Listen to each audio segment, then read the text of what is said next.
Halo Bapak Ibu, saudara-saudari sekalian, lovers and haters, salam cerdas Indonesiaku. Jumpa lagi kita pada kesempatan kali ini. Bagi Anda yang belum subscribe channel saya, silakan subscribe channel saya. Tekan loncengnya agar Anda dapat notifikasi setiap kali saya mengupload video-video saya. Oke, pada kesempatan kali ini saya menepati janji saya untuk membahas rahasia power bank dari Bosman Mardigu Sontoloyo. Sebelum itu kita lihat dulu nih beritanya dari sebuah situs. Di sini katanya, inilah cuitan Bosman Mardigu tentang power bank untuk rumah yang sudah dihapusnya, yaitu yang dia bilang bye-bye PLN gitu ya. Wah, di sini katanya Bosman Mardigu Sontoloyo ini ramai diperbincangkan warganet dan trending di Twitter katanya. Karena cuitannya itu yang terkait dengan power bank ciptaannya gitu ya, untuk rumah menjadi sorotan sejumlah warganet. Menurut pantauan klikanggaran.com, cuitan Bosman Mardigu tentang power bank untuk rumah itu sudah dihapus oleh Mardigu itu sendiri. Nah, dalam Twitternya, Bosman Mardigu ini menyebut bahwa alat tersebut sudah dites selama 1 tahun terus-menerus dan mendapatkan hasil yang stabil. Bahkan dengan sangat yakin Mardigu katanya sudah mengatakan selamat tinggal kepada PLN. Batuk dulu. Nah, walaupun sudah dihapus, cuitan Mardigu tentang power bank rumah tersebut masih bisa dilihat melalui tangkapan layar atau screenshot ya, sejumlah warganet yang berseliweran di Twitter dan media sosial lainnya. Nah, berikut katanya screenshot dari cuitan Mardigu tentang power bank yang sudah dihapus itu. Nah, kita lihat di sini ya, ini dari Bosman Mardigu. Apa dia bilang di situ? Akhirnya power bank untuk rumah 1300 watt dan 3300 watt siap komersial. Batuk lagi ya. Catat ya, nanti kita lihat di videonya yang tidak konsisten. Di sini dia bilang cuitannya siap komersial. Catat ya. Lanjut, melihat alat ini telah dites selama 1 tahun terus-menerus dan stabil hasilnya, maka Bismillah katanya, tanggal 10 November pada hari pahlawan ya, 2 hari yang lalu gitu ya, 2 hari yang lalu kita akan melakukan soft launching di Solo. Bye bye PLN Batubara, bye bye oligar, maksudnya oligarki ya. Nah, di situ dia kasih lihat power bank. Itu bukan power bank, itu kayak seperti generator atau apa gitu ya. Di situ ada motor dengan gulungan kawat tembaga gitu ya. Ini bukan power bank, tapi oke deh ya, dia ngakunya ini power bank ya. Nah, kita lanjut dulu ya. Kemudian ada berita juga di Metro Sulteng ya, Metro Sulawesi Tenggara. Disebut judulnya begini, Mardigu sebut buzzer P. Nah, saya nggak familiar nih dengan istilahnya Mardigu. Kalau Anda yang familiar dengan istilahnya Bosman Mardigu Sontoloyo, buzzer P ini apa sih? Mungkin buzzernya presiden kali ya, P itu presiden. Atau apa, saya nggak ngerti gitu ya. Bakal panas dingin. Wah, katanya kalau buzzer P ini akan panas dingin melihat temuan baterai listrik yang menyimpan daya 40 tahun. Oke. Temuan siapa? Baterai listrik siapa? Siapa yang temukan? Kan begitu dong. Nah, tapi dia bilang akan panas dingin katanya ya. Oke, kita baca dulu deh beritanya. Mardigu Wowik lewat akun Twitternya mengugat cuitan jika buzzer P panas dingin setelah melihat temuan baterai yang bisa menyimpan tenaga listrik selama 40 tahun. Oke. Baterai ini bertahan tidak begitu lama. Ini agak aneh ya bunyi beritanya ya. Sekitar 40 tahun, mungkin sambil nyindir, nggak lama kok, cuma 40 tahun. Oke ya. Nanti jika setiap rumah pakai, apa yang terjadi? Buzzer P apa nggak panas dingin tuh katanya. Cuit pria yang dijuluki Bosman Mardigu ini Sabtu minggu lalu 5 November. Dalam ulasan video yang dibagikan pemilik akun YouTube Bosman Sontoloyo itu disebutkan bahwa, nah catat nih, inilah baterai thorium, baterai nuklir yang dibuat tim peneliti yang dibuat Departemen Teknik Nuklir dan Teknik Fisika di UGM. Bukan ciptaan dia dong. Lah ini kan dia bilang sendiri, ini adalah baterai nuklir ya, yang merupakan baterai thorium. Nanti kita lihatlah ya apa itu baterai thorium. Yang dibuat peneliti, yang dibuat Departemen Teknik Nuklir dan Teknik Fisika di UGM. Ya berarti bukan lu yang bikin dong, yang bikin Universitas Negeri pemerintah. Kenapa buzzer P harus panas dingin? Bukan lu yang ciptain gitu kan? Gitulah kalau ngomong orang Betawi. Lanjut. Daya listrik yang dihasilkan baterai ini berasal dari pancaran radiasi plutonium 234. Keren ya, plutonium 234. Nanti kita akan lihat apa itu plutonium 234. Ini dia mengcopy paste sebuah berita sebenarnya. Nanti saya tunjukkan berita aslinya ya. Berita 3 tahun yang lalu dibuat seakan-akan berita baru oleh dia. Nanti saya kasih lihat buktinya. Yang di konferensi nggak ngerti ya, menjadi cahaya tampak yang kemudian ditangkap sel surya menjadi energi listrik. Wah. Kalau baterai kimia sejenis litium kan paling bertahan berapa lama sih? Nah, betul, baterai litium yang kita sering pakai di handphone gitu ya, di komputer, dan bahkan terakhir ya sudah dipakai di mobil listrik. Tahan berapa lama sih? Ya nggak akan tahan lama sih ya. Kalau baterai kan setiap sehari sekali atau 2 hari sekali harus dicas. Mobil kalau sudah jalan berapa ratus kilometer ya harus dicas gitu ya. Nah ini bisa bertahan 40 tahun. Wah keren kan, seakan-akan ya udah itu ciptaan orang-orang UGM kok, hasil penelitian UGM. Nggak heran, memang betul gitu ya. Tapi kenapa heboh dia ya? Nah, ya lanjutnya baterai ini kedepannya bisa makin banyak orang, makin akan banyak digunakan orang lah kira-kira gitu ya. Nah, jadi yang menarik apa ya? Kok saya mau ketawa terus gitu ya? Astaga. Nah, gini aja deh.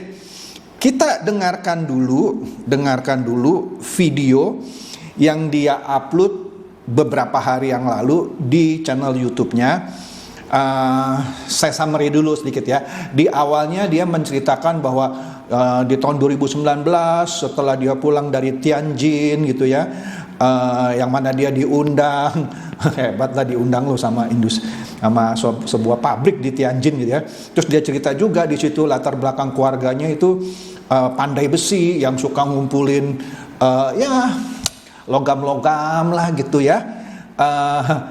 Ujung-ujungnya dia bilang bahwa kakaknya itu bisa mengcrack gitu ya logam-logam itu sehingga menghasilkan litium. Nah kita dengar aja dulu deh nih, daripada saya ngoceh terus sendiri, kita dengarkan videonya yang menarik ini. Selain pandai besi, ada kebiasaan yang baru dibangun oleh kakak saya, itu memisahkan mineral-mineral, diurai sampai yang terkecil, dipisahkan atau di-crack. Salah satu yang beliau crack adalah litium, Li. Jumlahnya tidak besar, namun benda ini kami jual ke 2 perusahaan di Eropa. Sudah lama kami lakukan, mungkin lebih dari 20 tahun, yang jumlahnya kecil juga. Entah bagaimana tahu-tahu benda ini ada di tangan perusahaan besar kimia di Tiongkok, TCC, Tianjin China Chemical. Mereka meminta kita menyuplai ke TCC, di mana kita pun bertanya untuk apa litium itu. Dijawab untuk power bank rumah. Sahabat semua tahu pasti bahwa baterai pakai litium. Baik baterai itu untuk mobil, laptop, HP, dan lain sebagainya. Berbahan nikel litium kobalt atau litium ferrofosfat. Ya pakai litium intinya. Jadi posisi litium itu sangat vital.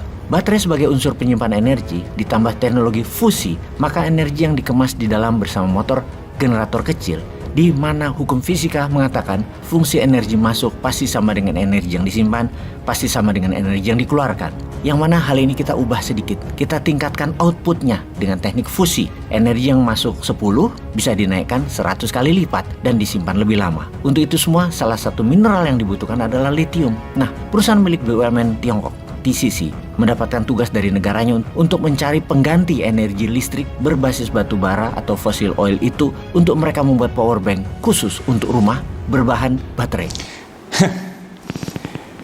Di sini kalau video ini ditonton oleh ahli litium, itu pasti yang dengar videonya mules-mules mau ke toilet berkali-kali. Kenapa? Gini loh, dia bilang kakaknya yang pandai besi itu pinter gitu ya, memilah-milah, mengcrack istilahnya, memisahkan mineral-mineral sehingga mendapatkan yang namanya litium. Dan litiumnya itu sudah diekspor ke 2 negara di Eropa, dia nggak sebut di mana gitu ya. Dan itu sudah dilakukan oleh bisnis keluarganya ini 20 tahun. Wih, hebat. Kemudian tiba-tiba dia, kalau Anda dengar tadi video, litiumnya itu sudah ada di TCC, Tianjin China Chemical ya, atau terbalik saya ya. Nah sekarang akhirnya dia diundang sama TCC atau Tianjin China Chemical ini, dia minta litiumnya. Minta diekspor lah, kisahnya begitu, karena kakaknya kan pinter kan, pindah-pindahin mineral gitu ya. Oh diminta, nah udah dia teori-teori lah. Padahal tadi kan di berita yang kita baca, kita sudah jelas ya bahwa hanya thorium saja yang bisa menyimpan sampai 40 tahun. Sekarang dia seakan-akan mengagung-agungkan litium kalau digabungkan dengan teknologi fusi bisa bertahan lama. Padahal kita tahu lah litium itu ya gitu-gitu aja. Tapi yang menggelikan di sini dia mengklaim bahwa kakaknya itu bisa memisah-misahkan mineral sehingga jadi litium dan sudah diekspor ke 2 negara Eropa, walaupun dia bilang jumlahnya nggak besar gitu ya. Dan itu sudah dilakukan selama 20 tahun. Nah kita lihat ya fakta mengenai litium. Jadi kita bisa tahu apakah Bosman ini cuman halusinasi atau hanya mendongeng atau dongeng halusinasi. Nah kita lihat nih ya, berita CNBC yang terambil 2 tahun lalu, yaitu 12 September 2022. Tadi kan Bosman Mardigo Sontoloyo dia bilang sudah berbisnis litium diekspor ke kedua negara di Eropa 20 tahun ya. Nah ini kita lihat berita 2 tahun yang lalu nih. Bunyinya dari CNBC, jadi Raja Baterai RI harus akuisisi tambang litium di luar. Nah kita lihat nih beritanya.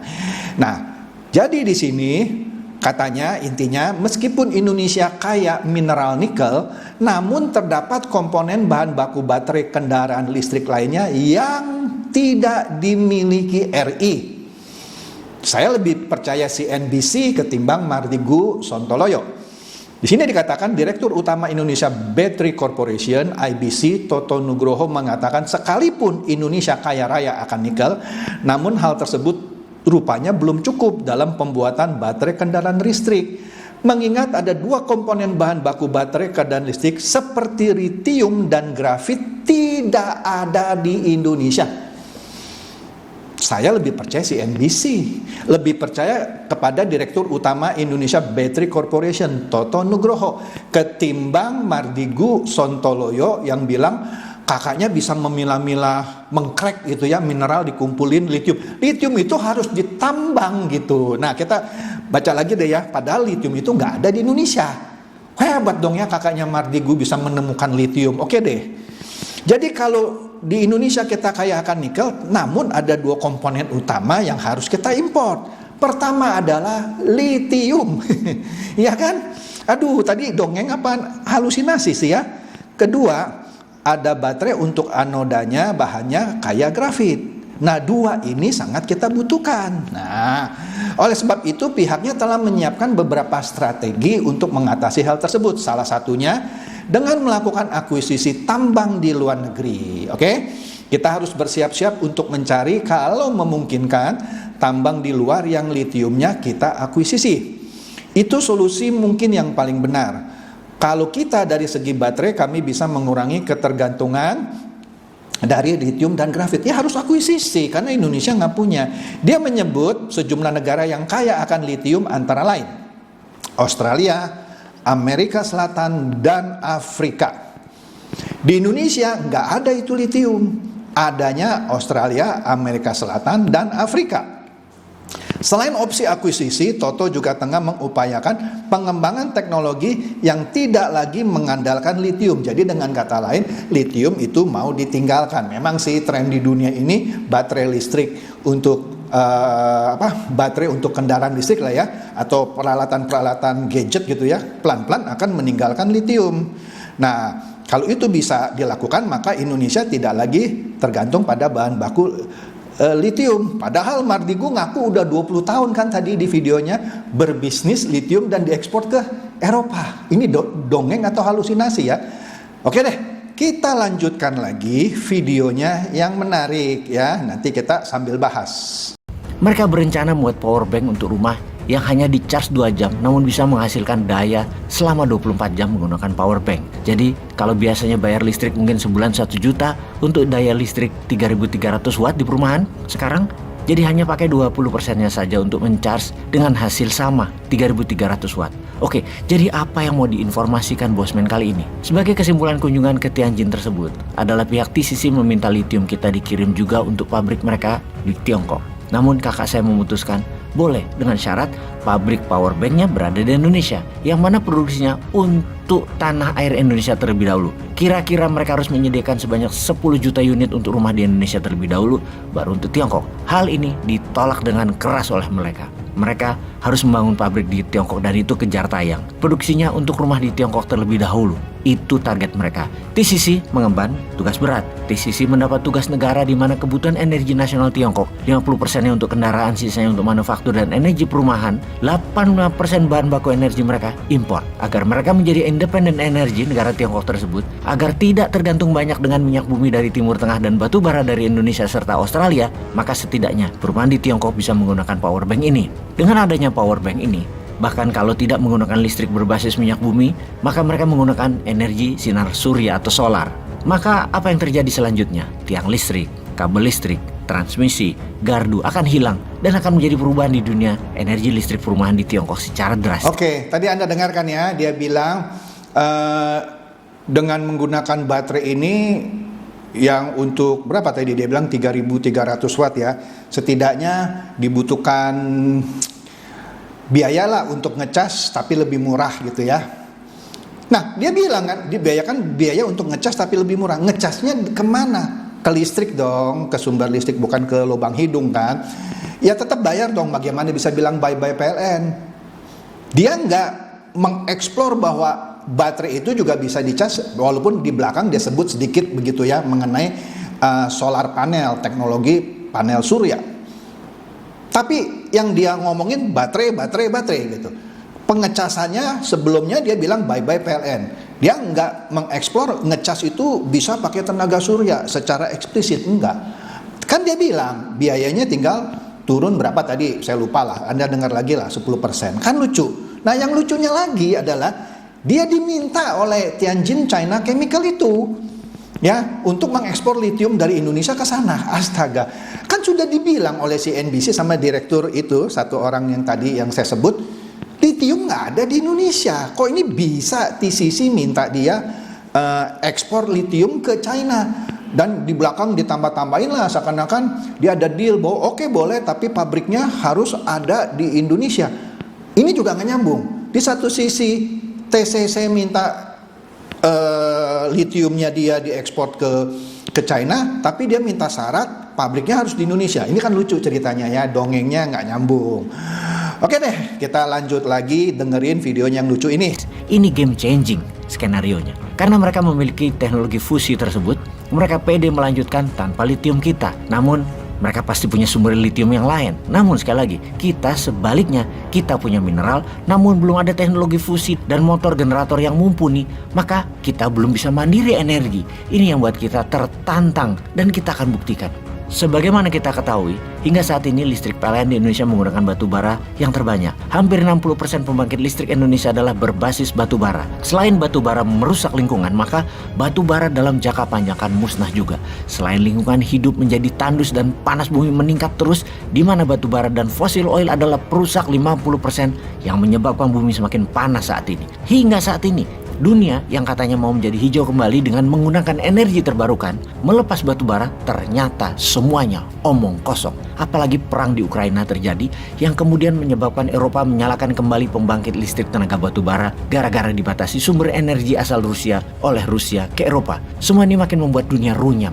Climate change tidak terelakkan yang membawa dunia semakin panas dan banyak bencana alam. Di sini ceritanya tambah lucu karena dia bilang apa? China nggak punya mineralnya, litium. Dia punya gitu ya, kan sudah pernah bisnis 20 tahun diekspor ke Eropa, katanya kedua negara di Eropa. Tapi China punya teknologi fusinya. Nah ini challenge katanya, kita banyak mineral tapi nggak punya teknologi fusinya. Lah artinya lu nggak bisa jadi dong. nggak bisa jadi baterai yang keren gitu ya, yang bisa menyimpan daya berkali-kali lipat. Kan lu sendiri yang teori bahwa nanti litium pakai teknologi fusi bisa nyimpan berapa tadi? Malah dia bilang kalau nggak salah 100 kali lipat. Tapi sekarang dia bilang dia punya mineralnya, Indonesia punya mineralnya litium, tapi nggak punya teknologi fusi. Padahal si NBC sudah bilang Indonesia nggak punya litium. Ini dongeng apa gitu ya kan? Nah terus kalau dibilang kita nggak punya teknologi fusinya tapi punya mineral, walaupun sebenarnya mineralnya litium nggak ada, terus mau apa? Kan lucu gitu ceritanya. Ujung-ujungnya ngomong ke batu bara, oligarki. Aduh pusing. Udahlah. Oke lah, kita dengerin lagi yang videonya yang lucu. Maka bisa dikatakan kalau teknologi ini kita miliki, yaitu power bank untuk rumah, apa yang terjadi di Indonesia? Akankah juga terjadi game changing? PLN bisa ruginya bertambah besar. Pastinya juga penyuplai batu bara yaitu para oligarki semuanya bisa bangkrut. Mungkinkah hal itu terjadi?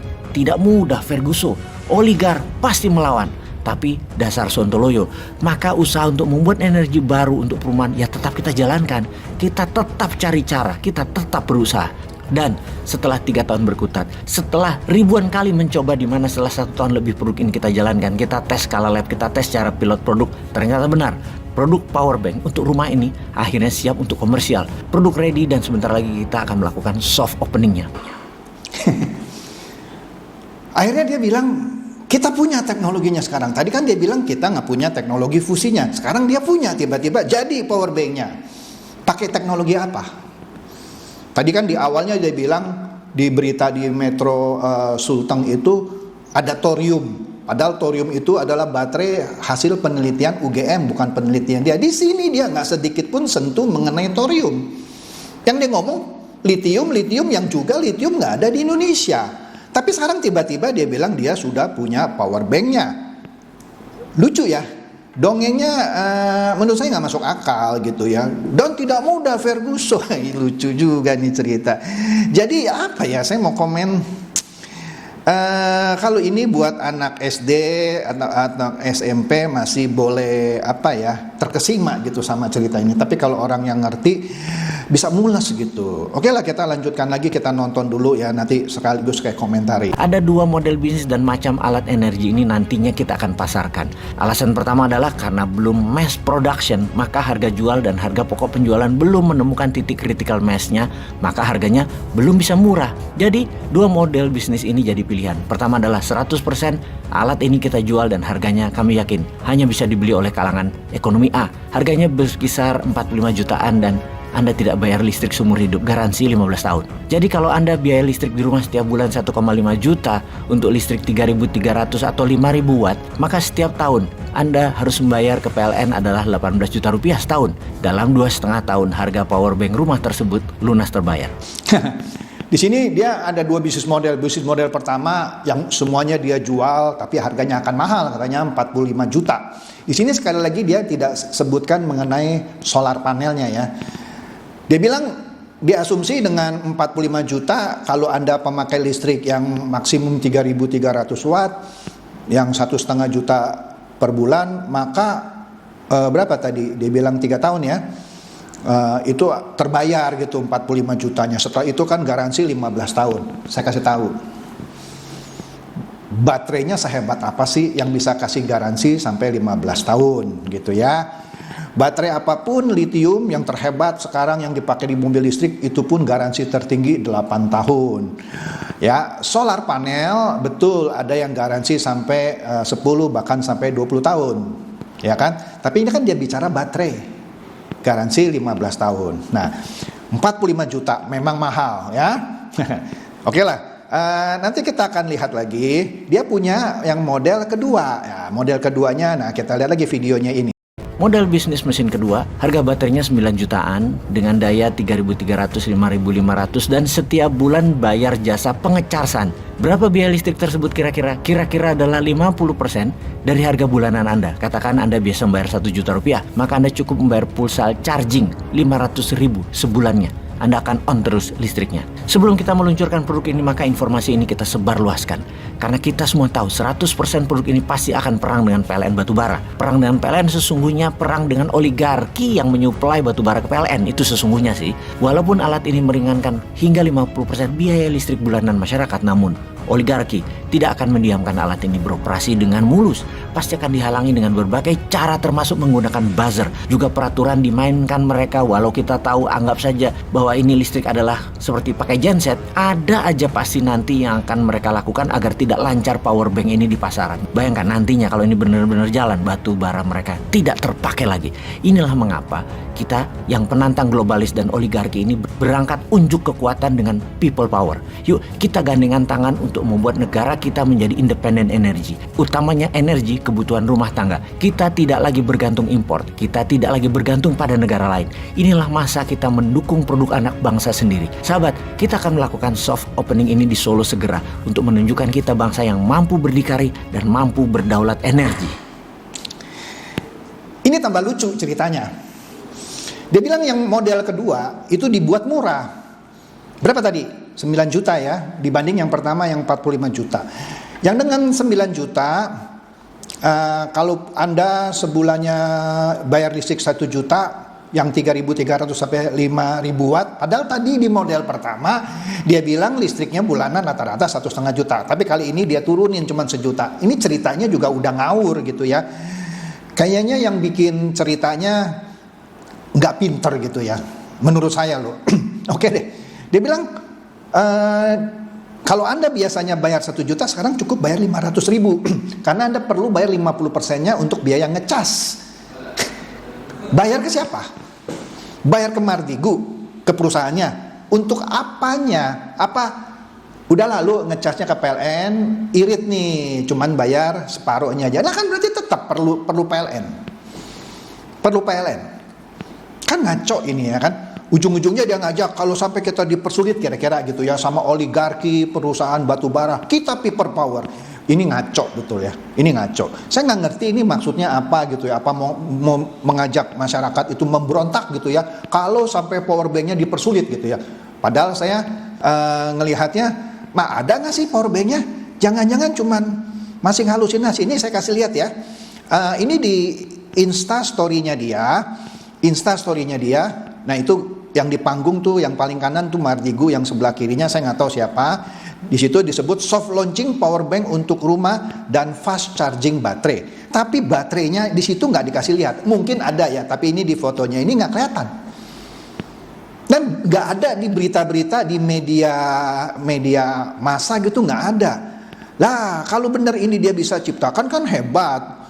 Sekarang kan tiba-tiba dia bilang ini nggak mungkin ini karena akan ditentang sama siapa? Pengusaha batubara. Mau dipersulit bagaimana? Ya lu jualan aja. Di mana sih yang bisa bilang dipersulit gitu ya? Kan aduh, enggak nyambung gitu, ya kan? Makanya nih yang menarik di sini kita lihat sekali lagi dah nih ya. Aduh, benar-benar deh. Saya mules ini benar-benar deh. Nah, ini lihat sekali lagi deh ya. Nah, di sini kan UGM hadirkan Purwarupa atau prototipe baterai nuklir thorium. Ini berita 3 tahun yang lalu, ya kan? Tuh mantan Dirut PLN Dahlan Iskan dan tim pengembangan baterai nuklir UGM Yudi Utomo ya dan Dekan Fakultas Teknik Nizam berbicara sambil mengamati baterai yang dihasilkan dari limbah reaktor thorium di Fakultas Teknik UGM. Nah, di sini disebutkan bahwa UGM ini memperkenalkan prototipe dari baterai nuklir thorium yang dikombinasi dengan sel surya yang jika diproduksi baterai ini diperkirakan mampu bertahan minimum 40 tahun. Ini ciptaan UGM, bukan ciptaan Mardigu, ya. Astaga. Nah, tapi kan akhirnya yang dia promosin bukan thorium, litium yang juga nggak punya Indonesia. Mineral itu, tapi dia bilang kakaknya pinter gitu ya, memilah-milah gitu ya. Astaga, bingung saya. Ya, di sini thorium itu mahal ya katanya Kalau harga satu keping aslinya cuma $12. Begitu masuk Indonesia jadi 8.600. Nggak tahu lah kenapa gitu ya. Tapi setelah Dahlan Iskan awalnya mendanai itu, mungkin dananya kurang, akhirnya dilanjutkan oleh Kementerian Pertahanan dan berhasil membuat purwarupa atau prototipenya. Tinggal menunggu langkah selanjutnya, ya. Ya gitu deh ya. Jadi kalau thorium benar, tapi itu hasil penelitian UGM, bukan hasil penelitian Mardigu. Nah, yang menariknya adalah setelah Mardigu bilang bye-bye PLN, PLN pun akhirnya kesel gitu ya. Dia mengomentari cuitan Mardigu. Dia bilang, oke, kalau lu mau berhenti, kira-kira gitu ya, ajukan saja surat berhenti berlangganan, kami akan melayani dengan baik, katanya ya. Nah, ya udah, kita lihat berani nggak Mardigu berhenti berlangganan dengan PLN? Kan dia sudah berhasil bikin baterai yang bisa tahan 40 tahun gitu ya. Dan dijamin tadi berapa garansinya? 15 tahun baterainya ya. Oke deh, itu saja gitu ya. Saya nggak bisa lama-lama nih, ini juga udah kelamaan gitu ya. Saya mau ke toilet dulu gitu ya. Mules nih perut saya. Oke deh, semoga ini mencerahkan dan mencerdaskan Anda semua. Silakan share video saya ini kepada teman-teman, sahabat atau kerabat supaya mereka tambah cerdas dan tercerahkan. Seperti biasa, terima kasih.